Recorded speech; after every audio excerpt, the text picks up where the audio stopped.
Fala pessoal, tudo bem? Aqui é Felipe Souza, tá? Voltamos com conversa sobre basquete a semana. E olha, foi uma parada providencial justamente para pensar em vários temas importantes para trazer hoje. Então, vamos falar sobre Didi Franca, final do Paulista, Gui Santos no Santa Cruz Warriors e também os brasileiros, né, brilhando na Europa. E claro, comigo aqui sempre, Vitor Savas. E aí, Savas, como você tá? Fala, Felipão, tudo certo, cara? Tivemos aí problemas, a quem interessa calar a conversa sobre basquete, mas tudo resolvido e voltamos aí à nossa programação normal. Isso aí, quem interessa, meu Deus. Olha, antes da gente entrar nos temas principais, é importante, vou até já dar uma notícia aqui, saíram as 12 equipes que vão jogar a BCLA, né? Basketball Champions League Américas. E a gente tem os brasileiros, né? O Flamengo, o Franca e o Minas. A gente vai ter também o 15, para variar, né? Sempre lá da Argentina. O Instituto também. O Obras, também da Argentina. Pelo Uruguai, vai o Biguá. Vai o Basquete Capuí. Agora vou até confirmar aqui, que é o Peñarol, né? É só o arroba, que é o Basquete Capuí. E no Chile vai a Universidade do Chile, que vai jogar lá para defender o Chile na BCLA. Também o Real Estelí, que está sempre lá. A gente vai ter pelo México o Libertadores de Querétaro, defendendo, que não é do nosso grande jogador Daniel Amigo, quer dizer, uma tristeza do basquete mexicano.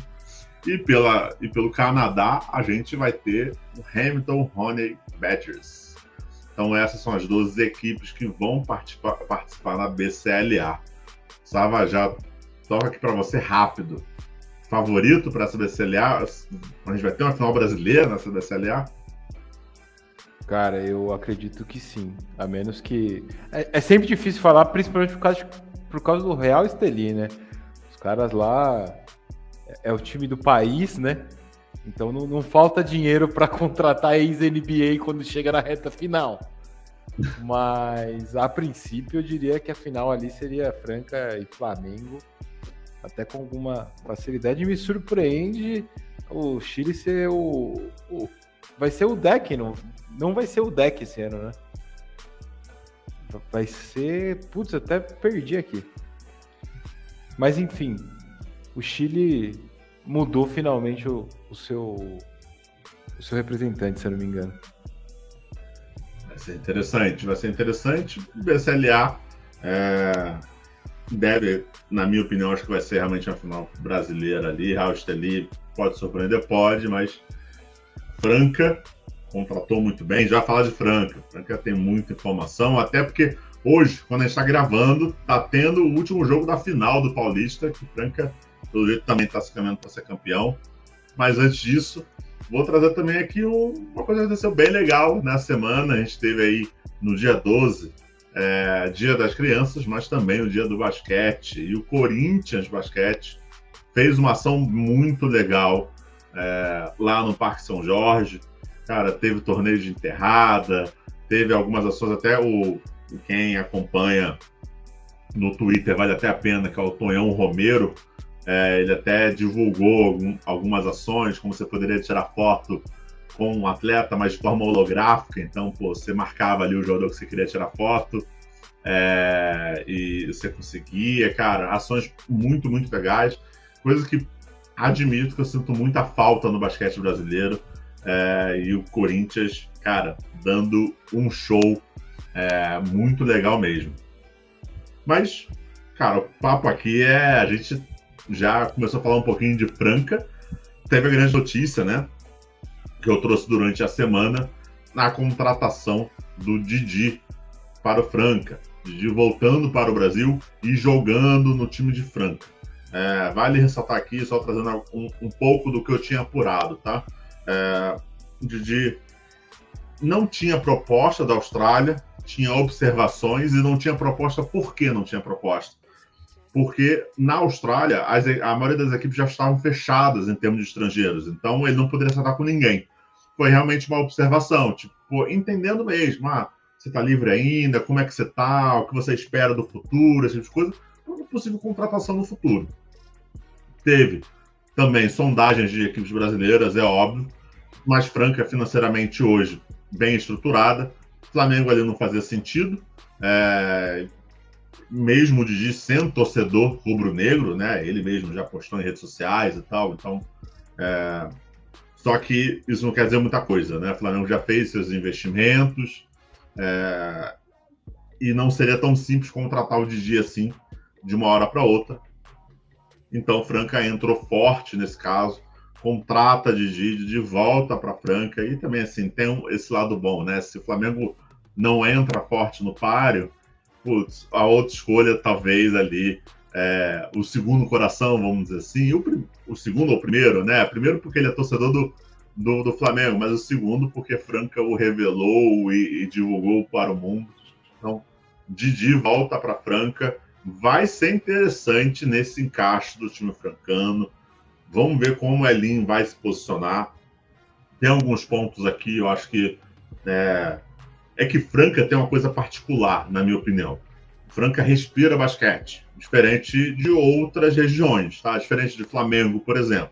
O Flamengo é muito forte no basquete, o maior campeão do NBB, todo mundo já sabe, acho que até...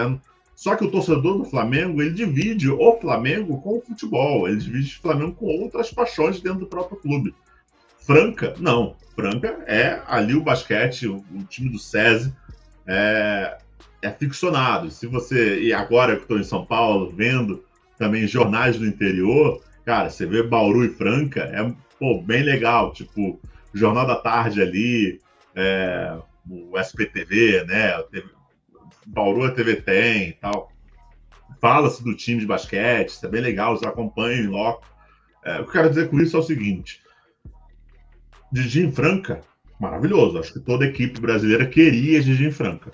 Agora, o Elinho sabe que Didi em Franca é mais pressão pela obrigação de ter títulos nessa temporada.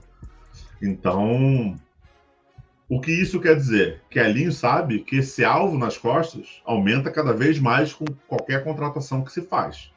Então, assim, investiu muito na temporada passada. Já tinha assim, uma cobrança interna muito grande. Venceu. Maravilhoso.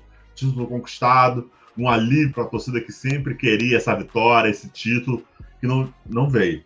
Agora, a contratação como o Didi, justamente a diretoria e o pessoal que investe ali em Franca, principalmente Magazine Luiza, que olha, agora não tem desculpa, tem que ganhar tudo esse ano.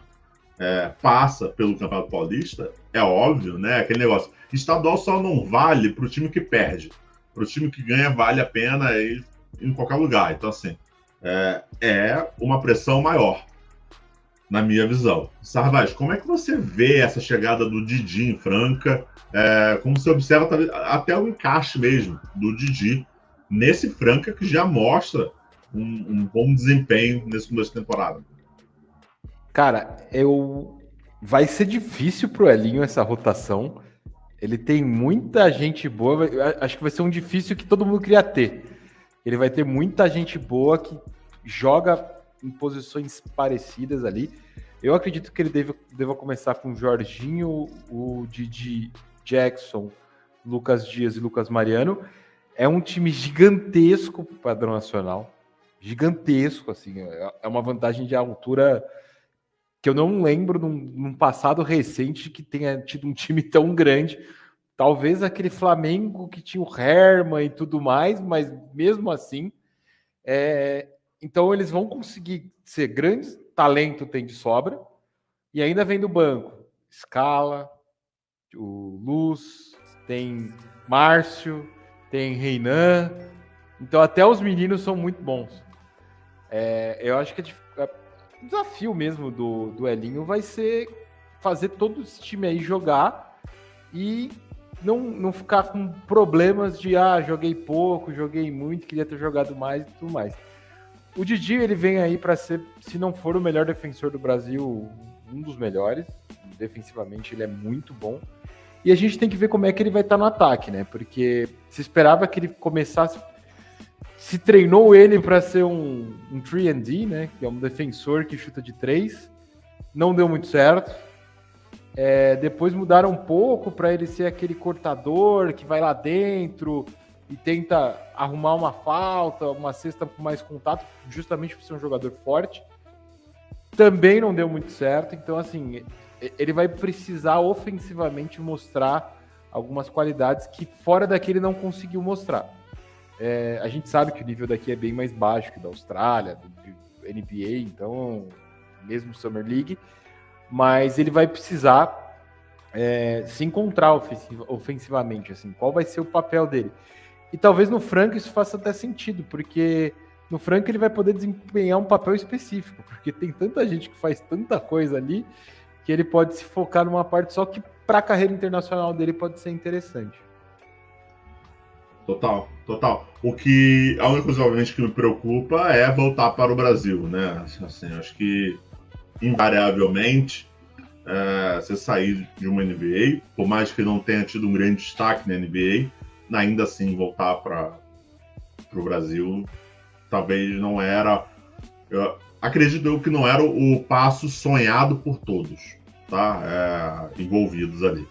Mas, ok, não tem muito o que fazer, voltou, acho que também o importante é ele jogar. Se ele não tem espaço na Austrália e não teve outras ofertas, faz parte, é assim que gira o negócio. O importante é jogar, o importante é ele ter vindo no Brasil e jogar num time como o Franca, né? Um time grande que vai brigar por títulos. Agora, se pro Elinho é um peso e um alvo nas costas, né, uma cobrança de obrigatoriedade de títulos e títulos no plural, pro Didi, eu acho que também tem uma cobrança que mais velada, tá? Não tão uma cobrança clara de todo mundo, porque assim, eu acho que vai acontecer com o Didi o que aconteceu com o Caboclo, tá? Vamos bater, a gente vai no circo, a gente vai bater palma como palhaço para tudo que é feito. E por que eu tô dando essa referência um pouquinho mais pesada? Porque assim, o Caboclo, ele ia jogar bem no Brasil. Jogar bem no Brasil é o mínimo que se espera do Caboclo. Ponto. Na minha visão. Na minha visão é essa. Jogar bem no Brasil é o mínimo que se espera de um jogador como o Caboclo. Ponto. Ele tinha que jogar no Brasil maravilhosamente bem e ir para um mercado melhor. Na minha visão, Didi vai para esse mesmo caminho. Eu acho que o Didi vai ter um impacto menor que o Caboclo teve no Brasil. Por diversos motivos, tá? No estilo de jogo, na equipe que ele está jogando. Caboclo jogou no São Paulo, que precisava de um jogador como o Caboclo. Didi está indo para Franca, para uma equipe que é praticamente uma seleção brasileira, que ele vai dividir pontos com o Lucas Dias, com o Jorginho, com o Lucas Mariano, com o próprio Scala, obviamente que não é brasileiro, mas vai dividir pontos. Então, assim, na minha visão, tipo, o Didi tem uma certa obrigação de brilhar no Brasil, de fazer o seu nome no Brasil, porque é isso que se espera dele. É um jogador nível não sei se é nível NBA, né? Porque quando a gente fala nível NBA, o pessoal vai pensar jogar como titular do Boston Celtics e tal, mas assim, é um nível de jogador internacional, podemos dizer assim. Então vai se esperar muito dele. Eu não vou ser o maluco que vai estar na plateia batendo palma para qualquer 20 pontos que o Didi fizer. Já peço desculpa pro Didi, para os torcedores e para quem acompanha a gente. Eu não vou ser esse lunático. Mas eu vou esperar muito dele. Você vê dessa forma também? Você acha que tem talvez essa pressão velada, vamos dizer assim, do desempenho do Didi no Brasil? Eu acredito que... Eu acho que mais do que a pressão vai ser a comparação. Ele vai ser comparado com o Bruno. E assim, são jogadores muito diferentes. E isso é até problemático. Ele vai ter que ter muita cabeça para focar em desenvolver o jogo dele dentro de Franca. Porque se ele entrar nesse hall de comparações que ele achar que ele tem que fazer 20, 25 pontos todo jogo, ele não é esse jogador. E beleza, e isso não é um demérito para ele. Mas ele é um cara que, por exemplo, você espera que domina defensivamente qualquer outro jogador. Isso ele vai ter que fazer. Então, até o próprio Bruno, ele não é um cara de muita pontuação, mas que aqui no Brasil era um cara que se esperava que defendesse muito. E de fato, foi exatamente o que ele fez. Ele dominava o garrafão até com certa facilidade no período que ele jogou aqui. Então, eu acho que esse tem que ser o foco do Didi E, cara, o resto das cobranças e tudo mais, elas vão acontecer porque você é bom, né? É o problema de você ser bom. Mas ele tem que achar o estilo de jogo dele no ataque. Esse é o grande ponto para ele, assim, que vai fazer a diferença. Ele encontrando o que ele vai fazer no ataque e desenvolvendo isso aqui no Brasil é o que vai levar ele para fora daqui. E pro Franca, putz, não poderia existir um experimento melhor do que esse, né? Total. E só para finalizar também de Franca, quando eu fiz o tweet, eu botei, tipo, o NBB vai ficar interessante, né? Teve gente maldosa, gente que não tem amor no coração, veio falar comigo, mas, pô, Felipe, que NBB interessante é esse que você tá vendo? Vou trazer um ponto que eu acho que, na verdade, Felipe, eu acho que é o ponto mais interessante do NBB, tá? A história mais interessante desse NBB vai ser Flamengo-Franca. Flamengo, porque o Gustavo também vem de uma temporada em que se esperava mais do Flamengo do que foi entregue, de uma forma geral. Então vem nessa temporada também com boas contratações, perdeu peças importantes, como o próprio Iago Matheus, mas vem com contratações importantes para justamente voltar ao topo, onde o Flamengo brigou nos últimos anos. E onde a gente ficou, de uma certa forma, acostumado com o que o Gustavo De Conte entregava. É interessante também ver o trabalho do Gustavo De Conte agora, sim, oficialmente, como treinador da seleção brasileira e também dirigindo o clube do Flamengo, como ele vai lidar com a entrega em quadra no Flamengo, depois de uma temporada ruim. Por que eu falo isso? Gustavo, cara, a gente não precisa falar da qualidade que ele tem no cenário nacional e da entrega que ele tem. Fantástico, a gente sabe disso.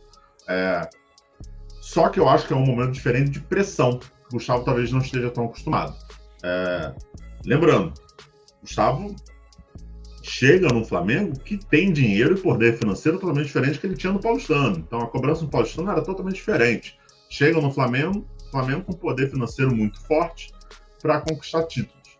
De uma certa forma conquista, só que na temporada passada dispensa ali jogadores importantes, como o próprio Marquinhos, faz apostas pesadas ali com 2 americanos, né, com o Dar Tucker e com o Brandon Robson, para justamente suprir o Marquinhos. E essa ideia do Marquinhos não foi das melhores, tá? Então, desavença interna, Guilherme Grohl fazendo textão no Instagram, entre outras coisas. E foi um desempenho ruim do Flamengo na temporada. Ruim porque a gente está falando de um Flamengo, a gente está falando de uma equipe que normalmente briga pelo topo e faz bons jogos. A gente não viu isso. Então, essa temporada, o Flamengo vem com boas contratações. O Vildosa, para mim, de longe a melhor, na minha opinião. Vem para as contratações e a gente espera que o Flamengo, obviamente, brilhe. Ganhou o estadual no Rio. Como eu disse aqui antes, né, estadual só é ruim para quem perde, né? Tipo, para quem ganha é importante, mas no Rio tem um fator importante porque a federação é ruim. Então, assim, o Flamengo jogou um estadual com 3 equipes, né? Contando com o Flamengo. Era o Flamengo Municipal e Niterói. Acabou. Era um triangular ali, um jogo de compadre. Não um jogo de compadre, porque o Niterói Municipal faz um trabalho sério e tenta correr atrás, mas claramente muito longe do próprio Flamengo. Diferente do que acontece em São Paulo. A federação tem todos os seus problemas em São Paulo, tá? Muitos ainda mal explicados, por sinal, né? Boletos aí em vagão de trem, de metrô, a gente lembra muito bem dessa história. Mas São Paulo ainda tem equipes fortes, né? Como o próprio São Paulo, como Pinheiros, como Franca, como Bauru. Então traz uma atratividade e consegue fazer com que as equipes tenham mais esforço nesse começo de temporada. Então, a história do Flamengo é interessante, para a gente poder ver como o Flamengo vai sair. E tem o Franca, obviamente, né? Franca, atual campeão da NBB, faz uma contratação como o Didi. Como será que o Elinho vai mostrar isso, né? Será que o Elinho vai conseguir o bicampeonato? Como será que o Franca vai andar nessa temporada? Então, para mim, essa é a principal história dessa temporada. Eu acho que, com todo respeito às outras equipes, podemos ter histórias pontuais ali, né?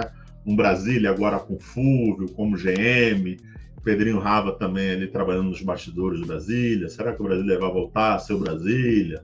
Mas são histórias que, assim, são umas grandes incógnitas que a gente não sabe como vai ser o futuro. Mas a história que, de fato, hoje, para qualquer jornalista, vai ser interessante, vai ser esse Flamengo e Franca. Sarvaz, antes da gente ir para o próximo tópico, a gente teve o Galvani também, confirmado, uma apuração que eu trouxe lá há algum tempo, mais de um mês, se eu não me engano. O Galvani confirmado como assistente técnico do Capitanes da cidade do México, vai jogar a J-League. Como é importante ter um brasileiro atuando na J-League fora das quadras, sabe? Como é importante o Galvani chegar nessa posição? Cara, primeiro que eu fiquei muito feliz com essa notícia desde quando você me falou lá atrás, né? É um cara que merece muito, ele estuda muito, ele trabalha muito. A gente sabe que só trabalhar muito não adianta, então é um cara que realmente faz um bom trabalho, ele estuda, ele vai atrás de tudo. E, cara, eu vejo com olhos excelentes isso pelo simples fato de perceber que a gente tem um mercado fora daqui. Às vezes eu acho que a gente mata muito talento, e aí quando eu digo matar talento é de toda a parte de uma estrutura de um time de basquete, porque um talento vai olhar e falar, putz, a estrutura desses clubes não muda, quem tá lá tá sempre lá, tá há 10, 15, 20 anos lá, então, e esse é o teto, então não tenho para onde ir. E esses talentos acabam saindo de dentro do esporte. Com isso, quem sabe não abre uma outra janelinha ali para quem tem talento mesmo, olhar e falar, pô, eu tenho condição de ir para fora, não preciso ficar aqui, o meu teto não é tão baixo. E correr atrás, assim, ele é um cara que correu demais atrás, tudo, e, cara, tô torcendo muito por ele, que ele consiga ali desenvolver um trabalho que ele sempre acaba desenvolvendo um bom trabalho, e dar os passos lá fora em altíssimo nível. A gente tem treinadores que trabalham lá, a gente tem preparadores físicos, tem até o Felipe Eitbra, eu não sei falar o sobrenome dele, desculpe, mas que é o preparador físico principal do Denver Nuggets. São casos pontuais que geralmente já tinham uma relação com os Estados Unidos. Eu acho que o Galvani é a primeira vez que o cara realmente fez a carreira aqui e foi para lá. Eu não lembro, pelo menos recentemente, de um ou outro caso desse. Então, pode ser interessante de várias formas aí. Boa. Também acho fantástico a ida do Galvani para lá. Acho que, cara, é fundamental. Acho que você abre o mercado de uma certa forma. E desejei sorte para o Galvani, que brilhe por lá e que faça um bom trabalho. E Sarvaz, 15 vezes campeão. É isso. César Franca, campeão do Campeonato Paulista de Basquete. Acabou há pouco, a gente está gravando nesta quinta-feira, acabou há pouco, vencendo o São Paulo, se não me engano, por 98-66. Devo confirmar aqui. Agora, estou vendo aqui no TV César Franca Basquete, onde trabalha o grande João Kikuchi, que chegou a trabalhar com a gente no Esporte Clube Basquete.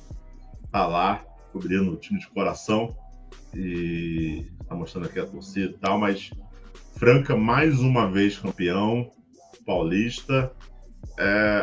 Quais são os aprendizados, vamos dizer assim, né? Acho que um balanço geral do Campeonato Paulista é difícil fazer agora, né? Acho que ninguém conseguiu ver todos os jogos do Campeonato Paulista. Eu não vi, Sarra. Se você viu, me desculpe, mas eu não vi. Mas qual o balanço que a gente pode fazer com esse título de Franca sobre o São Paulo, que não contou com o Marquinhos, né? Marquinhos operou o joelho, tá fora, vai ficar fora aí algumas semanas. O São Paulo que precisa de contratações, precisa contratar mais gente. Vamos ver, São Paulo, olha, tá... É ficar de olho, né, São Paulo, mas como é que você avalia o campeonato do Franca e como você vê, né, o que traz ali, quais são os pontos positivos para esse campeonato? Cara, o Franca, ele basicamente fez o que lhe era proposto, né? Eles tinham, mesmo um bom pedaço do campeonato, com metade do time na seleção, eles foram lá chegaram na final e ganharam. E era o esperado, assim. O time do Franca, se você pegar no papel, ele é melhor do que todos. Eu me arrisco a dizer que se não, o Flamengo ali tá chegando quase cabeça a cabeça. O Flamengo ainda tá um pouco atrás, mas hoje no Brasil, o Franca com certeza é o melhor elenco e o Didi então vai ser o melhor elenco mais um jogador de nível internacional. Mas assim, o Campeonato do Franca, cara, o Campeonato Paulista, para mim, ele tem um pouco de problema, que ele é muito longo, no sentido do especial, assim. Ele poderia ser dividido de outras formas, mas enfim. Para o que foi proposto, o Franca chegou, literalmente fez o que tinha que fazer, 15 vezes campeão. Ontem perdeu um jogo ali meio esquisito, hoje mostrou muita superioridade no São Paulo, ganhou de 32 pontos aí. Então, acho que foi um bom começo de temporada pro Franca. Boa. Franca, campeonato muito bom, né, francano. Acho que teve alguns bons jogos ali, até uma disputa com o Bauru também, foi bem interessante. Mas eu concordo com você, acho que o Franca fez o papel que o Franca tem que fazer mesmo. Assim, o Franca é o grande favorito da temporada como um todo, e vitória importante sobre o São Paulo nessa final. São Paulo, que foi um time aguerrido, São Paulo que precisa de contratações, tá? Acho que para mim está cada vez mais claro. Mas São Paulo foi um time aguerrido, a gente não pode deixar de destacar isso. Fez um campeonato ali forte, se sobressaiu em momentos importantes, conseguiu uma vitória em Franca. Você pode falar que mas o Franca já estava com salto alto e tal. Ok, mas assim, São Paulo ainda venceu do mesmo jeito, fora de casa. Jogar no Petrocão não é fácil. Então, sem Marquinhos, sem Caboclo, não é o mesmo São Paulo da temporada passada. Então, São Paulo realmente fez uma baita campanha. Não consegue o título, mas também perde para a principal equipe da temporada. Vamos ficar de olho, né? Promete ser interessante. Agora, para a gente praticamente encerrar esse vídeo, né? Na verdade, o vídeo sobre conversa sobre basquete acaba sendo menor do que as respostas, né? Dos nossos seguidores, porque são muitas. Mas, para terminar aqui, Gui Santos vai jogar J-League, assinou um contrato, vai jogar J-League pelo Santa Cruz Warriors. O brasileiro que foi tratado na 55ª posição pelo Golden State vai jogar na afiliada do Warriors, que é o Santa Cruz. Vai disputar lá. Hoje, se eu não me engano, o Golden State dispensou 2 atletas two-way. Então, abre um espaço aí, talvez, para um Gui Santos aparecer no próprio Golden State. Mas vamos ficar de olho.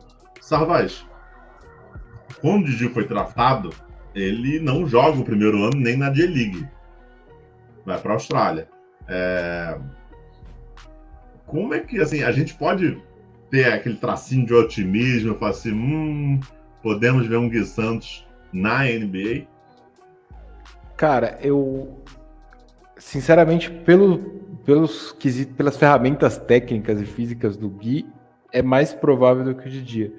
Não porque um é melhor do que o outro, e sim porque o que o Didi entrega é algo que na NBA...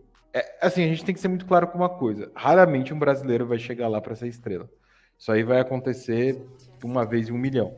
Então, na NBA é assim, se você não chega como uma estrela, você tem que desempenhar uma função. E acho que foi aí o problema do Didi. Ele não tem uma função muito bem estabelecida, assim. Ele flutua em algumas funções e no final ele não acaba fazendo nada muito, muito bem para conseguir ficar na NBA. O Gui não.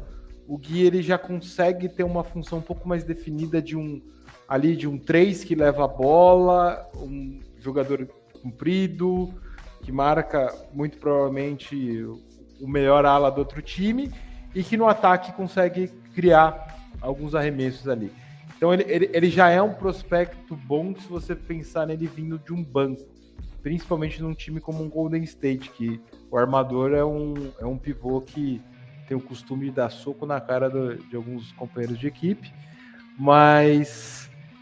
E é isso, então o Gui ele tem um papel um pouco mais bem estabelecido do que o Didi tinha quando foi, e acho que até por isso o próprio Golden State falou, não, deixa esse menino aí, vamos ver ele se desenvolver um pouquinho mais de perto para não precisar pegar um voo de 24 horas para chegar aqui se a gente precisar. Eu acho que o Gui Santos vai mais pronto para a NBA, de uma forma geral, tá? Acho que a língua é um dos pontos levantados quando o Didi foi para a Austrália, foi também para melhorar o inglês. O Gui já chega um pouco mais pronto em relação a isso, a envergadura dele ajuda muito também, o crescimento, a evolução técnica. Eu acho que literalmente o Gui Santos chega um pouquinho mais preparado. Vamos ver. Eu acho que é um grande passo ali, já ficar na G-League já é um passo importante, você vai estar sendo observado sempre pelo staff do Golden State Warriors, então ficar sempre de olho. Ele tem tudo para evoluir, é uma baita experiência também ficar nos Estados Unidos, né? Você entender cada vez mais a cultura americana, entender a cultura do basquete americano, isso é interessante. Eu acho que eu falei que era a última pauta do dia, mas não é. Só para finalizar, vamos falar dos brasileiros também na Europa, né? Por favor. E aí eu já vou fazer um agradecimento por Euroleague Moleque, lá no perfil no Twitter, que separou bonitinho os brasileiros e tal. Pô, ajuda absurdamente. E eu já aproveito também, faço um agradecimento, já faço uma saudação, na verdade, para o Tabela de Ferro, que fala bastante sobre basquete europeu, domina muito sobre o assunto. Vale a pena aí seguir os dois perfis, tá? E o Euroleague Moleque trouxe já alguns dados aqui importantes. O time do Iago venceu o Reyer Veneza. O Iago jogou 17 minutos ali, 17 e 34 minutos em quadra, fez 10 pontos, maior pontuação dele, desde que chegou na Alemanha, pegou 2 rebotes e deu 3 assistências. Além do Iago, a gente também viu o Léo Mendel estreando. Ele jogou ali 30 minutos, já com uma minutagem maior, fez 19 pontos, cestinha no jogo, pegou 7 rebotes, deu 2 assistências, roubou 2 bolas, 22 de eficiência ali, também é a maior do jogo. E por último, Vitor Benite, na vitória do Gran Canária ali, jogou 11 minutos, um pouco mais de 11 minutos em quadra, fez 6 pontos, pegou um rebote, 2 roubos de bola, lembrando que foi o primeiro jogo ali, depois que ele voltou de lesão. Sarvaz, acho que só em números, tá? Literalmente em números, dá para ver que Léo Mendel vem para uma temporada importante, né? Minutagem alta na sua equipe romena, se não me engano. Mas com uma minutagem muito boa ali, e com uma pontuação muito boa para esse começo de temporada. Será que o que eu tô vendo, tá? Aí é um baita achismo, mais achismo do que qualquer outra coisa, é que eu acho que o Léo Mendel tá dando sabe aquele degrau para pegar um time de elite na Europa? O Léo Mendel tá no segundo degrau já fez o primeiro, acho que pode ir pro segundo, e quando eu falo segundo, mas ele tá na Romênia, ele não tá na Espanha, né? Ele não tá no... mas eu acho que ir para a Romênia, no primeiro momento eu falei assim, não sei, acho que a Espanha seria melhor ele ter ficado e tal. Só que para a Romênia também tem um ponto importante, né? Ele pode ser cestinha da equipe e ser fundamental, e aí se destaca em pontuação. Aí ir para uma equipe intermediária da Europa não seria nada improvável, né? Você vê dessa forma também, ou você acha que o Léo Mendel ainda tem muita coisa para galgar? E como que você vê também os outros brasileiros, né? O Iago e o Benite ali na estreia. Bom, vamos lá, vou começar pelo Léo. Cara, para mim o Léo ele fez um movimento de carreira extremamente acertado. Ele foi agora eu sempre tenho dificuldade, Urbas. Vamos chamar só pelo comecinho do nome, porque o resto ele te engana, porque romeno é latino, então fica parecido, você acha que vai conseguir ler, não termina escorregando. Então o Urbas ali contratou ele justamente para ser estrela. Ele conseguiu tirar esse protagonismo de um jogador norte-americano que naquela região costuma ser extremamente valorizado, e ele é a estrela do time e tá correspondendo. E, cara, jogar uma Eurocup, primeiro jogo da Eurocup da vida, fazer 19 pontos, pegar 7 rebotes e dar 2 assistências, não é tão comum assim. Então, eu concordo com você. Ele já tá... Todo mundo fala, por que não ficou mais tempo na Espanha? Cara, ele vai ter muita rodagem de Europa jogando uma Eurocup que num time pequeno da Espanha ele não teria. Então, jogar contra outros tipos de jogador e tudo mais vai fazer ele crescer muito como atleta. Extremamente importante para ele também o quê? Mostrar que ele se adapta em qualquer tipo de país, porque isso é uma barreira para alguns jogadores na Europa, porque europeus eles olham com uma cara meio torta para o brasileiro, que quando você vai para um leste europeu ali, muitos brasileiros não se adaptam. Então ele jogando numa Romênia, se adaptando, jogando bem, pô, ele já não tem essa desconfiança mais. É um cara que se adapta em qualquer lugar. Então pode ser aí que ele tenha feito um baita movimento. O Iago, cara, ele chegou lá para ser o titular, tá jogando bem. Ele divide a armação com outro americano também, que é meio maluquinho. Então ele tá tendo que dar uma pisada no freio, o que é bem legal, porque ele vai precisar treinar um pouquinho essa parte, ele não vai poder ser tão acelerado igual ele era no Flamengo. E, cara, eu gosto disso, tipo, de colocar o Iago junto com outro cara mais maluco que ele na armação, para ele ter que parar e pensar. E aí ele aperfeiçoar essa coisa do acelera, diminui. O Campazzo sofreu muito isso quando ele foi para a Europa, porque ele também era extremamente maluco, jogando era acelerado, correr.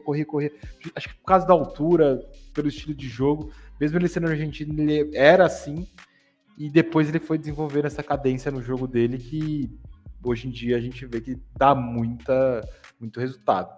Então, para o Iago isso vai ser sensacional, ele tem jogado bem, tem errado muito pouco, que é uma coisa que muita gente tinha crítica dele no Brasil, que ele errava razoavelmente um volume alto. Hoje em dia ele não tem mais isso, pelo menos agora nesse começo na Alemanha, o que é excelente para ele. E o Benite, cara, voltando de lesão, jogou bem. É sempre complicado. O Benite é um cara experiente, já é um cara que já jogou Eurocup, BCL, então ele sabe jogar esse tipo de competição, só que ficou muito tempo machucado, né? Então acredito que ele vai voltando aos poucos aí, mas foi um começo promissor, assim, de Eurocup dos brasileiros. É até engraçado, depois de tanto tempo, a gente ter tanto jogador de destaque numa primeira rodada, assim. Total. Bem legal, vamos ficar de olho, vamos acompanhar de perto. Vale de novo ressaltar aqui, vale a pena seguir lá o Euroleague Moleque, o Tabela de Ferro, que são fazedores de conteúdos ali da Europa, acompanhando de perto o basquete europeu também. A gente pode até trazer o grande Gabriel Andrade, que acompanha a gente aqui e que entende bastante também de basquete europeu, para trazer um pouco ali mais informações. Sarvaz, chegamos ao fim desse mais um conversa sobre basquete. Te agradeço. Muito obrigado mais uma vez aí estar comigo nessa. Felipão, eu que agradeço. Voltamos à programação normal e não vão nos calar. E não vão nos calar. Agradeço você também que acompanhou até o final desse vídeo. Já peço provavelmente para seguir, compartilhar com os amigos, amigas, com todo mundo. E vamos falar sobre basquete, porque o basquete é muito bom. É isso, pessoal. Até a próxima.